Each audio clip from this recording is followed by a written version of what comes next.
Hello student, very good morning. My name is Bhavani Singh Kelawat and you are most welcome to my YouTube channel Physics by BS Kelawat.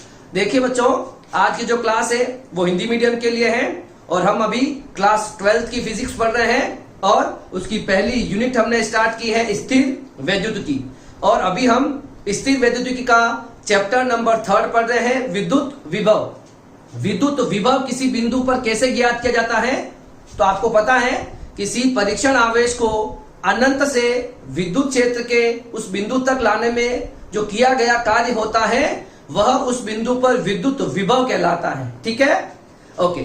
जब आप उस परीक्षण आवेश को अनंत से विद्युत क्षेत्र के उस बिंदु तक लेके आओगे तो गतिज ऊर्जा में परिवर्तन नहीं करना है, पहली बात। और दूसरी बात, जब आप लेके आओगे उसमें जो किया गया कार्य होगा वह बाह्य स्रोत द्वारा किया गया कार्य होगा। क्लियर है?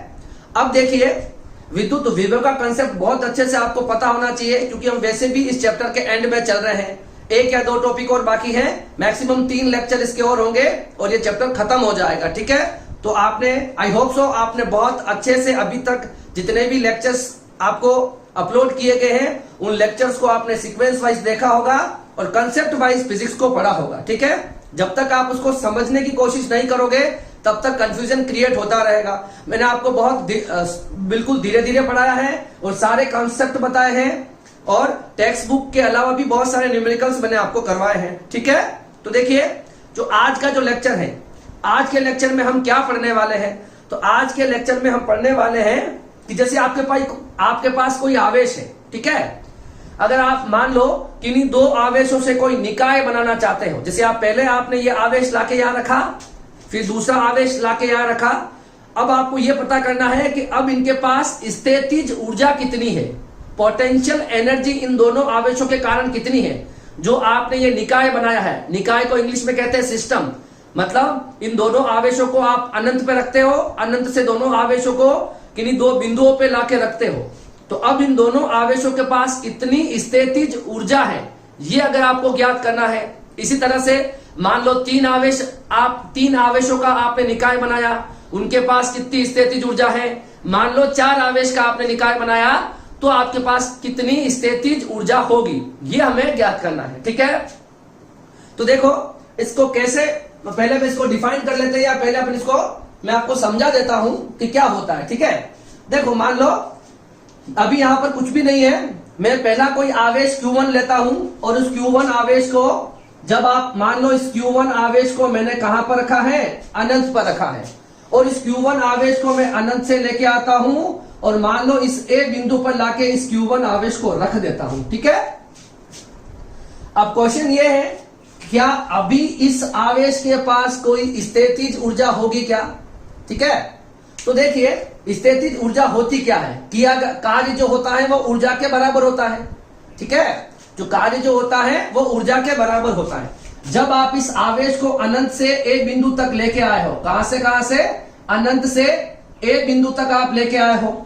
अभी यहां पर कोई विद्युत क्षेत्र पहले नहीं था, इस आवेश को आप अनंत से जब यहां तक लेके आते हो तब आपको कोई भी कार्य नहीं करना पड़ेगा।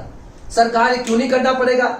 क्योंकि इस आवेश को जब आप अनंत से लेके आओगे किसी बिंदु तक तो इसका विरोध करने वाला कोई नहीं है ना। जब इसका विरोध करने वाला कोई नहीं है तो जब इस आवेश को आप यहां से हल्का सा पुश करोगे तो ये आवेश क्या आ जाएगा, अनंत से उस बिंदु तक आ जाएगा और आपको कोई कार्य नहीं करना पड़ेगा। जब आपको कोई कार्य नहीं करना पड़ेगा तो इसके पास इस एकल आवेश, समझ में आ रहा है, इसको अकेला आवेश कहते हैं ना, ये अकेला आवेश है, सिंगल चार्ज। तो इस एकल आवेश के पास स्थितिज ऊर्जा भी कितनी होगी, 0 होगी। मतलब सपोज मेरे पास ये एक स्पेस है, मैं अनंत से एक आवेश को लेके आता हूं और इस बिंदु पे लाके रखता हूं, तो मुझे कोई कार्य नहीं करना पड़ा। क्यों कार्य नहीं करना पड़ा? कि मुझे इस Q1 को जब मैं अनंत से इस बिंदु तक लेके आ रहा हूं तो इसका विरोध करने वाला कोई नहीं। अगर इसका विरोध करने वाला कोई नहीं है तो आपको बल नहीं लगाना पड़ेगा और अगर बल नहीं लगाना पड़ेगा तो आपको कोई कार्य भी नहीं करना पड़ेगा। तो आज के बाद अगर आपसे कोई पूछे कि किसी सिंगल चार्ज या एकल आवेश के पास कितनी स्थितिज ऊर्जा होती है, तो कितनी होती है, 0 होती है। अब कोई पूछे आपसे क्यों 0 होती है? जब हम उस आवेश को अनंत से किसी बिंदु तक लेके आएंगे तो मुझे कोई कार्य नहीं करना पड़ेगा। अगर आपको कार्य नहीं करना पड़ रहा है तो उसकी स्थितिज ऊर्जा भी कितनी हो जाएगी, 0 हो जाएगी। तो ये तो एक अकेले आवेश के कारण स्थितिज ऊर्जा है। ये कंसेप्ट क्लियर है। अब देखिए हम क्या चाहते हैं, जैसे कि अब मैं चाहता हूं 2 आवेशों के कारण स्थितिज ऊर्जा, ठीक है। अगर मुझे 2 आवेशों से मिलकर निकाय बनाना है, क्या कहना चाह रहे हो, तो देखो सुनो। सबसे पहले देखो, मैं यहां पर अनंत पर एक Q1 आवेश लेता हूं। उस Q1 आवेश को मैं अनंत से A बिंदु तक लेके आता हूं, ठीक है। इस Q1 आवेश को आपको पता है इसके पास अभी भी कोई ऊर्जा नहीं होगी। क्यों नहीं होगी, क्योंकि अनंत से इस बिंदु तक लाने में आपको कोई कार्य नहीं करना पड़ा। अनंत से A तक लाने में कोई कार्य नहीं करना पड़ा, इसका मतलब इसकी स्थितिज ऊर्जा भी कितनी हो जाएगी, 0 हो जाएगी। अगर आप दूसरा आवेश लेके आते हो, सुनना ध्यान से, अगर मैं कोई दूसरा आवेश अब अनंत से इस बिंदु तक लेके आता हूं, सपोज किसी भी बिंदु तक लेके आता हूं, मान लो इनके बीच की दूरी उस वक्त आ रही होगी, ठीक है। अगर मैं इस Q2 आवेश को अब कहां से कहां ला रहा हूं, अनंत से इस B बिंदु तक ला रहा हूं। जब आप इस Q2 आवेश को लेके आओगे तो यहां पर अभी विद्युत क्षेत्र होगा। क्यों होगा, क्योंकि जो पहले आप Q1 लेके आए हो उसके कारण इसके चारों तरफ क्या रहा होगा, इसके चारों तरफ विद्युत क्षेत्र होगा। विद्युत क्षेत्र या विद्युत बल रेखाएं होती है वो काल्पनिक होती है, वो दिखाई नहीं देती, इसे सिर्फ महसूस कर सकते हैं। जैसे ही हम विद्युत क्षेत्र में किसी आवेश को रखते हैं तो उस पर बल लगता है। अगर किसी आवेश पर बल लग रहा है तो आप कह सकते हो कि उस बिंदु पर विद्युत क्षेत्र अवेलेबल है, ठीक है। जब आप इस Q2 आवेश को यहां से यहां तक लेके आओगे तो आपको इस आवेश को लाने में कार्य करना पड़ेगा, और वो जो किया गया कार्य होगा ना, वो उसकी स्थितिज ऊर्जा के रूप में क्या हो जाएगा, स्टोर हो जाएगा। समझ में आ रहा है। जब आप Q1 को लेके आए कोई कार्य नहीं करना पड़ा। अब 2 आवेश से बनाना है तो Q2 आवेश को जब लेके आओगे तो Q1 इसका विरोध करेगा। अब Q1 इसका विरोध करेगा तो आपको कार्य करना पड़ेगा, बाह्य स्रोत को कार्य करना पड़ेगा। और आपको पता है किया गया कार्य किसके बराबर होता है, ऊर्जा के बराबर होता है। और ऊर्जा क्या होती है, संरक्षित होती है, ठीक है। ऊर्जा को ना उत्पन्न कर सकते ना ही नष्ट कर सकते। इसका मतलब आपका किया गया कार्य ऊर्जा में बदल गया, और वो ऊर्जा अगर संरक्षित है तो वो किसके रूप में संचित होगी, उन दोनों आवेशों की स्थितिज ऊर्जा के रूप में संचित होगी, ठीक है। इस तरह से 2 आवेश। इसी तरह से अगर आप बहुत सारे आवेश लेके आओगे, जैसे आप Q1 लेके आए, पहला आवेश, कोई कार्य नहीं करना पड़ा। जब आप Q2 लेके आओगे तो Q1 इसका विरोध करेगा। जब आप Q3 लेके आओगे तो Q2 और Q1 दोनों इसका विरोध करेंगे। जब आप Q4 लेके आओगे तो Q1 भी इसका विरोध करेगा, Q2 भी इसका विरोध करेगा, और Q3 भी इसका विरोध करेगा। जैसे Q1 इसकी वजह से W2, इसकी वजह से W3, इसकी वजह से W4। तो जैसे जैसे आवेश बढ़ते चले जाएंगे वैसे वैसे आपको कार्य भी ज्यादा करना पड़ेगा। पहले मानो Q1 यहां पे आ गया, तो जब आप Q2 को ले जाओगे तो Q1 इसका विरोध करेगा। अब मान लो Q1 Q2 दोनों वहां पे आ गए और उसके कारण एक निकाय बन गया। अब जब आप Q3 को इसके पास में ले जाओगे तो Q1 और Q2 दोनों मिलकर इसका विरोध करेंगे, तो आपको कार्य भी ज्यादा करना पड़ेगा। इस तरह से आप जब आप Q4 को लेके आओगे तब आपको और ज्यादा कार्य करना पड़ेगा। क्यों, क्योंकि Q1, Q2 और Q3 उस Q4 का क्या करेंगे, विरोध करेंगे। अब आपका जो किया गया कार्य होता है ना, वो ही उस निकाय में स्थितिज ऊर्जा के रूप में संचित हो जाता है। समझ में आ रही है स्थितिज ऊर्जा क्या होती है। तो आज का जो टॉपिक है, एकल आवेश, अकेला आवेश होगा, उसके पास कोई स्थितिज ऊर्जा नहीं होगी क्योंकि आपको कार्य नहीं करना पड़ता। जब अभी हम क्या पढ़ेंगे आज की क्लास के अंदर, हम 2 आवेशों का एक निकाय बनाएंगे और उस निकाय की स्थितिज ऊर्जा ज्ञात करेंगे। इसी तरह से हम 4 आवेश लेंगे और 4 आवेश का निकाय बनाएंगे और उसकी स्थितिज ऊर्जा ज्ञात करेंगे। क्लियर है। तो ये आज के हमारे टॉपिक है।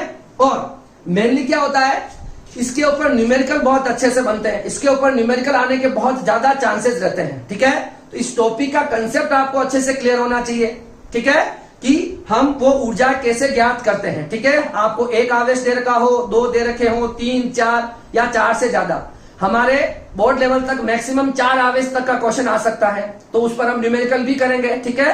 तो पहले आप इस टॉपिक को अच्छे से समझ लो, फिर हम इस पर न्यूमेरिकल करेंगे। तो आज हम 2 डेरिवेशन करने वाले हैं, एक तो 2 आवेशों के निकाय के कारण स्थितिज ऊर्जा, और एक हम 3 आवेशों के निकाय के कारण 4 आवेशों के निकाय के कारण स्थितिज ऊर्जा कितनी होती है वो ज्ञात करेंगे, ठीक है। तो देखो आज का टॉपिक क्या है, आवेश समूह की स्थितिज ऊर्जा, ठीक है। तो देखो किन्हीं 2 अथवा 2 से अधिक आवेशों को अनंत से एक दूसरे के समीप लाकर निकाय की रचना करने में किया गया कार्य उन आवेशों से बने निकाय की स्थितिज ऊर्जा के रूप में एकत्र हो जाता है। इस संचित ऊर्जा को ही निकाय की स्थितिज ऊर्जा कहते हैं। क्या बोला है? जब आप किन्हीं दो आवेशों को, पहले आप Q1 किन्हीं दो आवेशों को अनंत से किन्हीं दो बिंदुओं तक लाकर किसी निकाय की रचना करते हो, तो यहाँ वो किया गया कार्य होता है, वो ऊर्जा के रूप में संचित हो जाता है और वो ऊर्जा क्या कहलाती है? इन दोनों आवेशों के निकाय के कारण स्थितिज ऊर्जा कहलाती है। ठीक है, इसी को हम दूसरी तरह से भी डिफाइन कर सकते हैं। क्या होता है? दो या दो से अधिक बिंदु आवेशों को किसी निकाय की स्थितिज ऊर्जा किसके बराबर होती है? तो उस कार्य के बराबर होती है जो उन आवेशों को अनंत से उस बिंदु तक लाने में करना पड़ता है। उस आवेशों को उस कार्य के बराबर होती है, मतलब अर्थात दो या दो से अधिक बिंदु आवेश किसी निकाय की स्थितिज ऊर्जा उस कार्य के बराबर होती है जो उन आवेशों को अनंत से परस्पर किसी बिंदु तक लाने में करना पड़ता है। वो किया गया कार्य होता है, वही उन दोनों बिंदुओं की, दोनों आवेशों की स्थितिज ऊर्जा कहलाती है। अब ये आवेश दो हो सकते हैं या दो से ज्यादा हो सकते हैं। अकेला आवेश होगा तो उसकी स्थितिज ऊर्जा 0 होती है। न्यूमेरिकल कभी क्वेश्चन आता है शॉर्ट क्वेश्चन आंसर में कि माना कोई Q1 आवेश किसी बिंदु पर रखा है, तो बताओ उसकी स्थितिज ऊर्जा कितनी है? 0 होती है। कितनी होती है? 0। दो आवेशों के कारण और 4 आवेशों के कारण अभी हम डेरिवेशन करने वाले हैं। ठीक है, तो ये डेफिनेशन आप उतार लो, फिर हम आज का डेरिवेशन करते हैं। ठीक है, इसको मैं मिटा रहा हूं। ठीक है, अब देखिए आज का जो पहला डेरिवेशन हम करने वाले हैं, छोटा सा डेरिवेशन है, दोनों डेरिवेशन छोटे ही हैं, मगर अगर इसे आप अच्छे से समझ लोगे तो आपको न्यूमेरिकल करना काफी इजी हो जाएगा। ठीक है, तो आज हम इसके डेरिवेशन देखेंगे और हो सकेगा तो नेक्स्ट क्लास में हम इस पर न्यूमेरिकल डिस्कस कर लेंगे। ठीक है, एक ही क्लास में हो नहीं पाएगा, काफी बड़ी क्लास हो जाएगी। ठीक है, तो देखो क्या है,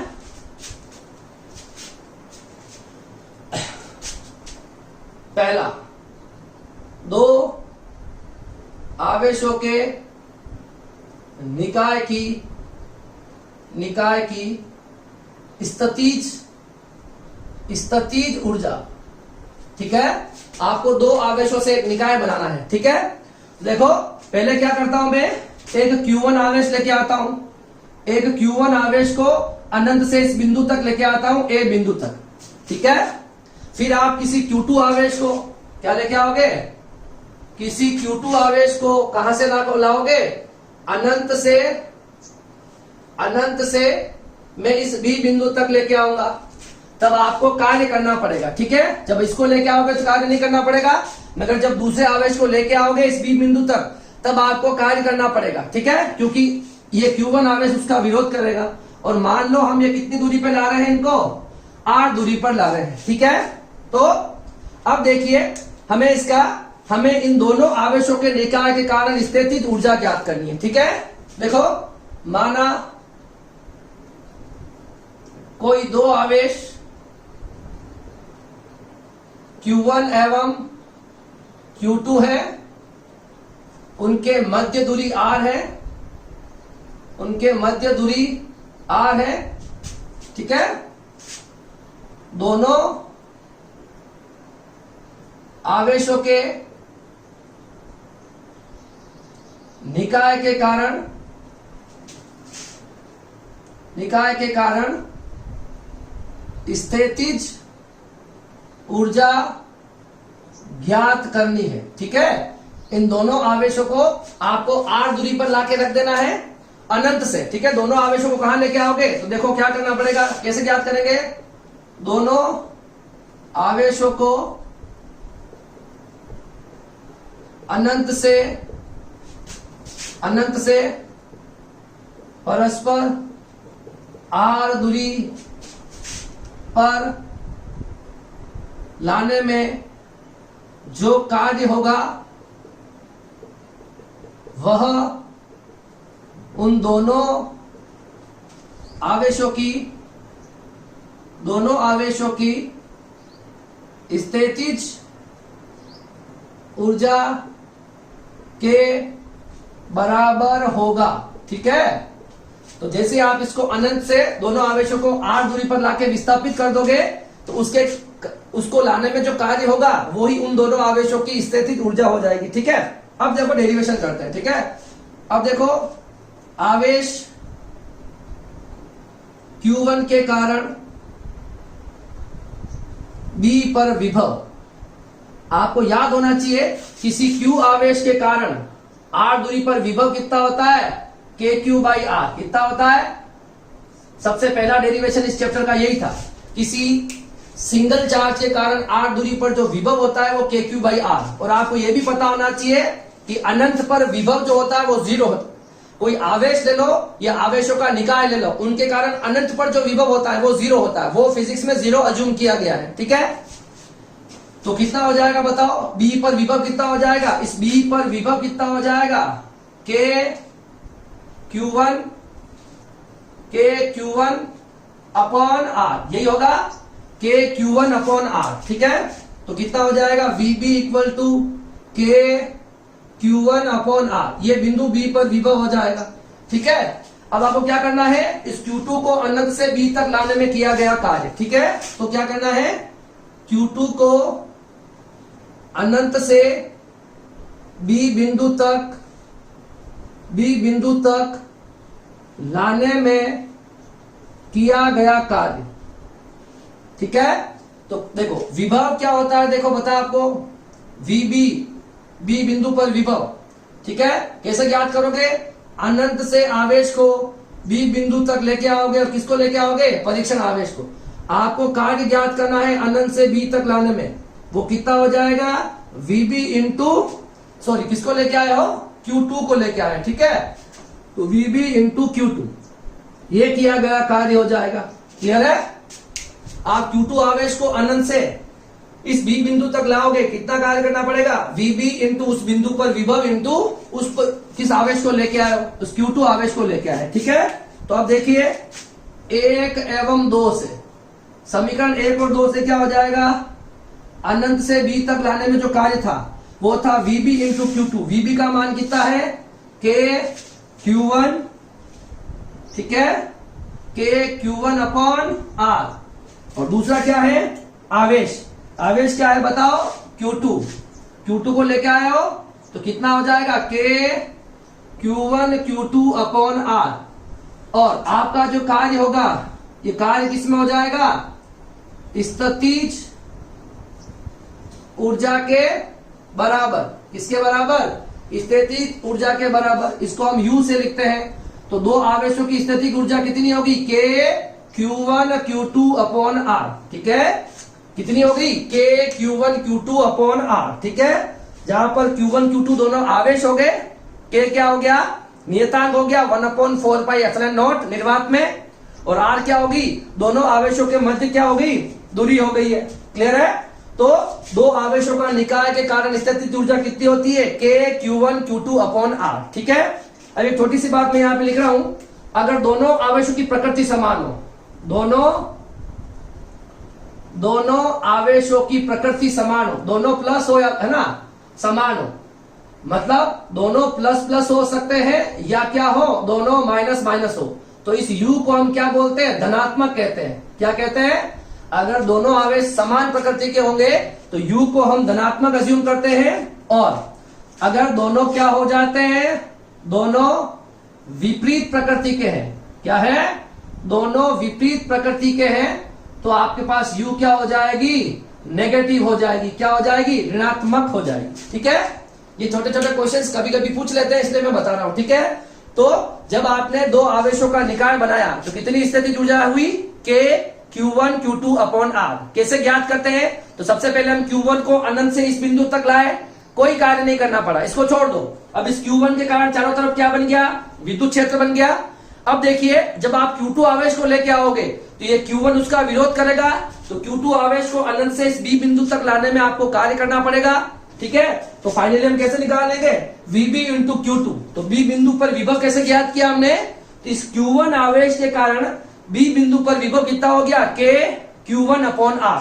तो यहां पर आप VB की जगह क्या रख दोगे, KQ1 अपॉन R, और किस आवेश को आप लेके आए अनंत से, Q2 को। ठीक है, कार्य क्या होता है, विभव इंटू आवेश, तो KQ1 Q2 अपॉन R हो जाएगा। और ये किया गया कार्य होता है, यही स्थितिज ऊर्जा के रूप में संचित हो जाता है और दैट इज के Q1 Q2 अपॉन R। ठीक है, इसे आप कॉपी करो।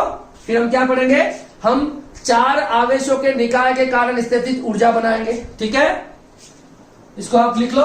फिर मैं आपको बताता हूं कि जब आपको 4 आवेशों के कारण निकाय बनाना है तो उसकी स्थितिज ऊर्जा कैसे ज्ञात करेंगे। ठीक है, मिटा दूं इसको मैं। अब देखिए, अब हम क्या चाहते हैं, हम 4 आवेशों के कारण निकाय बनाना चाहते हैं और उन 4 आवेशों के निकाय के कारण कितनी स्थितिज ऊर्जा होगी वो हमें ज्ञात करनी है। अभी इससे पहले मैंने आपको 2 आवेशों के निकाय के कारण स्थितिज ऊर्जा ज्ञात करना बताया है और क्या आया वो के Q1 Q2 अपॉन R। ठीक है, दोनों आवेश और उनके बीच की दूरी। ठीक है, के Q1 Q2 अपॉन R ये जो है वो 2 आवेशों की स्थितिज ऊर्जा है। अब मैं क्या चाहता हूं, मुझे 4 आवेशों का निकाय बनाना है। कितने आवेशों का, तो ध्यान से देखो। सबसे पहले सपोज मैं पहला आवेश लाके यहां रखता हूं, ये मेरा पहला आवेश Q1 मैंने यहां पे रखा। ठीक है, इस Q1 को मैं जब अनंत से यहां तक लाऊंगा मुझे कोई कार्य नहीं करना पड़ेगा क्योंकि इसका विरोध करने वाला कोई नहीं है। तो एक अकेले आवेश की स्थितिज ऊर्जा 0 होती है क्योंकि किया गया कार्य भी क्या होता है, 0 होता है। अब आप Q2 को लेके आओगे, किसको लेके आओगे, अब हम Q2 को लेके आएंगे। किसको लेके आएंगे, Q2 आवेश को लेके आएंगे। जब आप Q2 आवेश को लेके आओगे तो Q1 इसका विरोध करेगा।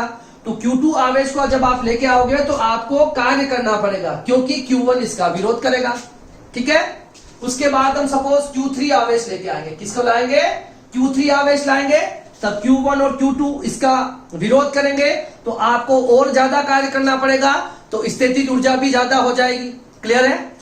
जब हम Q4 को लेके आएंगे, किसको लेके आएंगे, Q4 को लेके आएंगे, तब Q1 Q2 Q3 ये तीनों मिलकर इस Q4 का विरोध करेंगे तो आपको और ज्यादा कार्य करना पड़ेगा। ठीक है, हमारे बोर्ड लेवल तक या उससे हायर क्लासेस के लिए भी मैक्सिमम 4 आवेश की स्थितिज ऊर्जा ही पूछेंगे। ठीक है, तो 2 की मैंने आपको बता दी और बाकी हम 4 की मैं आपको और बता रहा हूं। और जब हम इसके न्यूमेरिकल करेंगे तब आपको सारे कंसेप्ट और अच्छे से क्लियर हो जाएंगे। अब देखो दिक्कत क्या आती है कि बच्चों को इनकी डिस्टेंस लिखने में दिक्कत आती है। ठीक है, तो मैं बता रहा हूं कि डिस्टेंस को कैसे लिखा जाएगा। मुझे बताओ, सबसे पहले आपके पास Q1 है, Q1 से आप कहां कहां पर जा सकते हो, तो Q1 से मैं कहां जा सकता हूं, Q2 पर, Q3 पर और Q4 पर।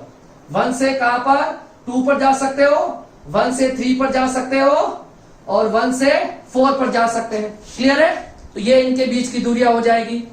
अब आप आ जाओ Q2 पर, तो Q1 पर आप चले गए हो, अब आप Q2 पर आ गए हो, तो Q2 से कहां कहां पर जाया जा सकता है, Q3 पर और Q4 पर। 2 से 3 पर आ सकते हो और 2 से 4 पर आ सकते हो। ये भी हो गया क्लियर। अब आप आ जाओ 3 पर, तो 3 से आप कहां कहां पर जा सकते हो, तो 1 और 2 पर तो आप विजिट कर चुके हो। अब Q3 से सिर्फ मेरे पास एक ही ऑप्शन है Q4 तक जाने का, तो 3 से मैं 4 तक जा सकता हूं। ये मेरे जो इन दोनों इन सबके बीच की जो दूरियां हैं वो इस तरह से लिखी जाएगी। याद करने का तरीका मैंने आपको बता दिया। 1 से आप 2 पे जा सकते हो, 3 पे जा सकते हो, 4 पे जा सकते हो। 2 से आप 3 पर और 4 पर जा सकते हो और 3 से हम 4 पे जा सकते हैं। क्लियर है, तो इतने सारे कॉम्बिनेशंस बनने वाले हैं। ठीक है, अब हम लिखेंगे इसकी थ्योरी। तो सबसे पहले देखो हम क्या लेके आए, इन बिंदुओं को भी लिख लेते हैं। इस बिंदु को मैं P1 लिख लूं, इसको मैं P2, ये P3 और ये P4। ठीक है, तो सबसे पहले आप Q1 को लेके आ रहे हो, तो Q1 को अनंत से P1 तक लाते हैं तो कोई इसका विरोध नहीं करता है, कोई इसका विरोध नहीं करता है, तो किया गया कार्य शून्य होगा। जब कोई विरोध ही नहीं कर रहा है तो किया गया कार्य कितना हो जाएगा, शून्य होगा। तो आपका जो W1 होगा वो कितना हो जाएगा, 0 हो जाएगा। Equation number first. कोई दिक्कत है क्या, नहीं है। अब देखिए, अब हम क्या करेंगे, अब हम Q2 को लेके आएंगे। Q2 को अब हम Q1 को लेके आएंगे, अब आप Q2 को अनंत से P2 तक लेके आओगे। ठीक है, Q2 को अनंत से P2 तक लाते हैं तो Q1 आवेश इसका विरोध करता है। Q1 आवेश इसका विरोध करता है, तो Q2 आवेश को लाने में, तो Q2 को लाने में कार्य करना पड़ेगा, कार्य करना पड़ता है। कितना कार्य? तो कार्य को मैं लिख रहा हूं यहां पर W2 से। मुझे बताओ कार्य क्या होता है? V बराबर क्या डिफाइन है फिजिक्स में? विभव। V बराबर W अपॉन Q, तो यहां पर W क्या हो जाता है? V into Q। ठीक है, तो आपके पास जो कार्य होता है ना W, वो क्या होता है? विभव इंटू आवेश। क्या होता है? विभव, उस बिंदु पर विभव, और जिस आवेश को आप लेके आए हो उस आवेश को मल्टीप्लाई कर दो। अब विभव कैसे निकाले? तो देखो, इस Q1 आवेश के कारण इस P2 पर विभव कितना है आपको पता होना चाहिए कि किसी Q आवेश के कारण R दूरी पर कोई P बिंदु है, वहां पर कितना विभव होता है? वो होता है K Q अपॉन R। याद आ गया? ये इस चैप्टर का पहला डेरिवेशन था कि किसी बिंदु आवेश के कारण R दूरी पर स्थित किसी बिंदु पर विभव कितना होता है? वो होता है K Q अपॉन R। तो क्या चाहिए यहां पर? विभव किसका होगा? तो देखो, Q1 के कारण P2 पर विभव, ये चाहिए मुझे, मतलब मुझे इस बिंदु पर विभव चाहिए ना। तो Q1 आवेश के कारण चारों तरफ विद्युत क्षेत्र है, इसके कारण इस बिंदु पर विभव होगा, तो उस विभव की मुझे जरूरत पड़ेगी। तो Q1 के कारण P2 पर विभव लिखा जाएगा यहां पर। और किस आवेश को आप लेके आए हो? इस Q2 आवेश को आप लेके आए हो। किसको लेके आए हो? Q2 आवेश को हम लेके आए हैं। अब मुझे बताओ, Q1 के कारण P2 पर विभव कितना होता है? K Q1, और इसके बीच की दूरी 1 से 2 की बीच की दूरी कितनी है? R12। तो यहां पर क्या आ जाएगा? R12। ये तो हो गया विभव इंटू किस आवेश को लेके आए हो? Q2 को लेके आए हो। ठीक है, तो कितना हो जाएगा? देखो, W2 कितना हो जाएगा? K Q1 Q2 upon R12। W2 निकालना आ गया, इजी है ना? ये हो गया मेरा W2। अब हम किसको लेके आएंगे बताओ? Q3 को लेके आएंगे। किसको लेके आएंगे? Q3 को P3 तक लाते हैं, तो Q1 एवं Q2 इसका विरोध करता है, तो Q3 को P3 तक लाने में किया गया कार्य ये ज्ञात कर लेते हैं। ठीक है, किया गया कार्य चाहिए, तो कितना हो जाएगा बताओ? W3 हो जाएगा। ठीक है, तो W3 कितना हो जाएगा? अब देखो, W3 निकालने के लिए देखो, इस बिंदु पर आना ना, तो Q1 के कारण भी यहां विभव होगा और Q2 के कारण भी यहां विभव होगा। Q3 होता क्या? अल्टीमेटली विभव इंटू आवेश, यही होता कार्य। पर विभव कौन सा? Q1 एवं Q2 के कारण P3 पर विभव है ना। ये Q2 आवेश है, इसके कारण भी यहां विभव होगा, और Q1 के कारण भी यहां विभव होगा। और किस आवेश को लेके आया? Q3 को लेके आए हैं। अब मुझे बताओ, Q1 के कारण यहां विभव कितना होगा? तो K Q1, 1 से 3 के बीच की दूरी बताओ। R13 कितनी है? R13। इसी तरह से Q2 के कारण P3 पर विभव K Q2 अपॉन दूरी कितनी है? R23। और किसको लेके आ रहे हो आप? Q3 को लेके आ रहे हो। अब इसको अंदर मल्टीप्लाई कर दो, तो K Q1 Q3 R13 K Q2 Q3 R23, ये हो जाएगा W3। अब एक आखिरी आवेश बच गया है, Q4 को लेके आना है। ठीक है, तो देखो, ये हो गया तीसरा। अब देखो, Q4 को P4 तक लाते हैं, तो Q1 Q2 एवं Q3 इसका विरोध करते हैं, तो Q4 को P4 तक लाने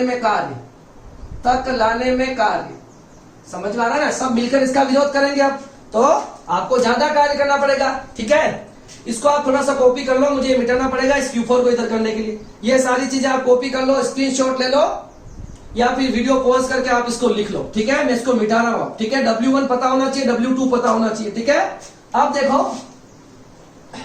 हमें क्या चाहिए बताओ, विभव क्या होता है, कार्य क्या होता है, विभव इंटू आवेश होता है। तो देखो हम क्या करेंगे, इस W4 को हमें अब निकालना है। तो W4 के लिए देखो क्या करेंगे, ठीक है। चौथा पॉइंट देखो, ठीक है। तो कार्य W4 कितना हो जाएगा, विभव इंटू आवेश। क्या हो जाएगा, विभव इंटू आवेश। तो W4 विभव क्या हो गया बताओ।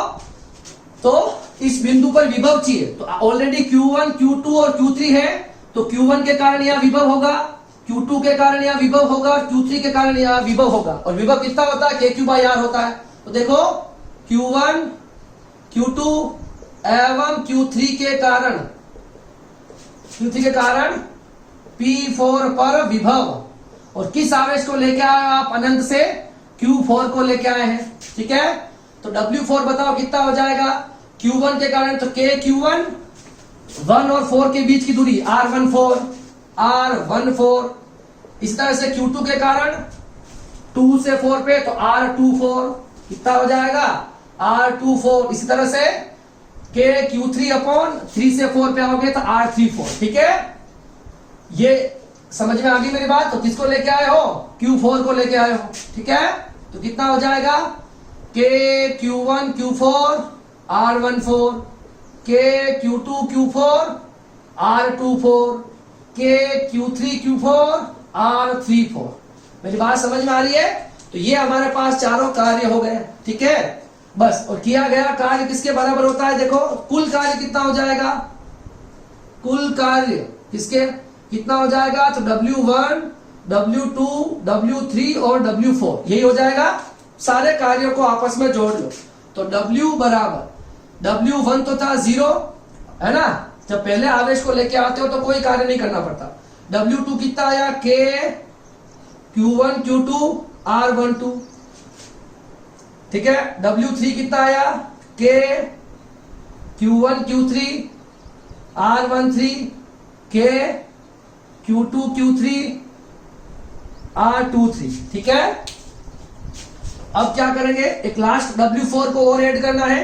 W1 0, W2 W3 और अब W4 कितना है, Q1 Q4 R14, Q2 Q4 R24, Q3 Q4 R34, ठीक है। तो ये आ गया कुल किया गया कार्य। और ये कुल किया गया कार्य जो होता है यही आपकी स्थितिज ऊर्जा के बराबर, या U लिख देते हैं इसको, U के बराबर हो जाएगा। ये किया गया कार्य जो है, किया गया कार्य जो होता है W, है ना, वो क्या हो जाती है, निकाय की कुल स्थितिज ऊर्जा, पोटेंशियल एनर्जी कहते हैं, ठीक है। इसे हम U से लिखते हैं, ठीक है। ये आपका फाइनल आंसर हो जाता है। मगर अगर आप बुक में देखोगे तो आपको समेशन की फॉर्म में आंसर लिखे हुए मिलेंगे लास्ट में, ठीक है। एग्जाम में अगर आप यहां तक लिखते हो तो पूरा करेक्ट है वैसे, ठीक है। डेरिवेशन करते हो और यहां तक लिख देते हो, ये पूरा करेक्ट है।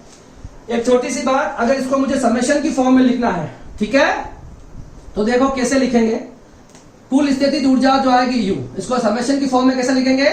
इसमें सब में कॉमन क्या आ रहा, देखो इनमें सब में कॉमन सिर्फ K है। इसके अलावा सारे युग्म जो है सब अलग अलग है, 1 2 है, 1 3 है, 2 3 है, सब कुछ अलग अलग है। तो ये आ जाएगा कॉमन, और यहां लिखा जाएगा समेशन। और यहां पे मैं लिख रहा हूं सभी युग्म, क्यों लिख रहा हूं अभी बताऊंगा। और यह हो जाएगा I, ठीक है, QI QJ RIJ, ठीक है। ये इसका आंसर है, ठीक है। ऐसा आप इसको लिख सकते हो। सभी युग्म का मतलब जितने भी यहां पर आ रहे हैं 1 2 3 4 5 और 6, तो 6 युग्म को ऐसा कैसा लिख दो, ठीक है। इसका शॉर्ट फॉर्म तो ऐसा हो सकता है। एक और छोटी सी बात ध्यान रखनी, कभी भी जो है वो I और J बराबर नहीं होंगे। क्या नहीं होंगे, I और J बराबर नहीं होंगे। सर क्यों, तो देखो यहां पर देखो, आप सबसे पहले मान लो I और J की वैल्यू 1 1 रख दो। कितनी रख दो, I और J बराबर हो, तो मान लो I की वैल्यू भी 1 है और J की वैल्यू भी 1 है। तो यहां पर क्या आएगा, Q1 R11। तो ऐसा कहीं आपको दिख रहा है क्या, नहीं दिख रहा है। जैसे आप आई और जे को वापस बराबर लो, आई और जे की वैल्यू 2 2 ले लो, तो Q2 R22, ऐसा इसमें कहीं दिख रहा है क्या? नहीं दिख रहा है। तो आई कभी भी जे के बराबर नहीं होता है। पहले क्वेश्चन का आंसर ऐसा लिख सकते हो। एक और आंसर लिख रखा होगा बुक में, ठीक है, एक और आंसर लिख रखा होगा, ठीक है, वो क्या है? वो लिख रखा है, अगर आपको आई और जे की फॉर्म में लिखना है, 1/2 इंटू 1/4 पाई एप्सिलॉन नॉट, यहां पर हम आई की वैल्यू को 1 से n तक लिख देते हैं, यहां पर j की वैल्यू को 1 से n तक लिख देते हैं, और पीछे लिख देंगे हम qi, qj और rij। क्लियर है? ऐसा हम लिख देते हैं। क्लियर है क्या? ऐसा। सर ये क्यों लिखा है? तो मेरी बात को ध्यान से समझो।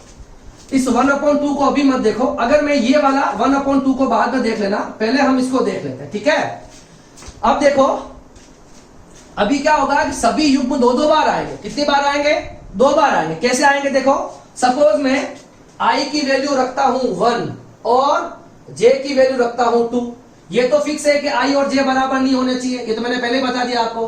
तो मैंने यहां बराबर नहीं लिया, आई की वैल्यू को 1 लिया है और जे की वैल्यू को 2 लिया। इसमें रखो तो ये वाला आ जाएगा, देखो के आई की वैल्यू को 1 2, तो Q1 Q2 R12, ये वाली टर्म आ जाएगी। It's okay. मगर जब आप वापस इस यहां से इसको चलोगे तो एक बार आपने आई की वैल्यू 1 ली और जे की वैल्यू को 2 लिया, मगर आई की वैल्यू एक बार जे की वैल्यू भी तो 1 आएगी। तो एक बार जब आई की वैल्यू 2 होगी तो जे की वैल्यू वापस कितनी हो जाएगी? जे की वैल्यू 1 हो जाएगी। रिवर्स तो होगा नहीं होगा? एक बार आई की वैल्यू 1 और जे की वैल्यू 2, ठीक है, और समेशन में जे की वैल्यू भी 1 है, तो उसके लिए हम आई की वैल्यू 2 ले लेंगे। तो अब ये देखो, ये दोनों एक ही तो है। देखो, इसके लिए भी वो जो मैंने लिखा है आई की वैल्यू 1 और 2, तो यहां पर क्या आएगा? देखो के Q1 Q2 R12, ठीक है, कंप्लीट हो गया। अब जब जे की वैल्यू 2 होगी तो क्या लिखोगे? देखो, आई की वैल्यू 2 होगी तो के Q2 Q1 और R12, ये दोनों तो बिल्कुल सेम है। इसका मतलब अगर ये वाला फॉर्मेट अगर आप यूज करते हो तो जितने भी युग्म बनेंगे वो डबल बनेंगे, मतलब जोड़े बनेंगे। आई और जे को बराबर नहीं लोगे तो भी आपके डबल जोड़े बनेंगे। मतलब यहाँ आई की वैल्यू 1 है और जे की वैल्यू 2 है, यहाँ आई की वैल्यू 2 होगी, जे की वैल्यू 1 है, पर ये दोनों तो बिल्कुल सेम हो गए, दोनों ऊर्जाएं सेम है। इसका मतलब अगर आप इस वाले फॉर्मूले से चलते हो तो आपके युग्म डबल आएंगे।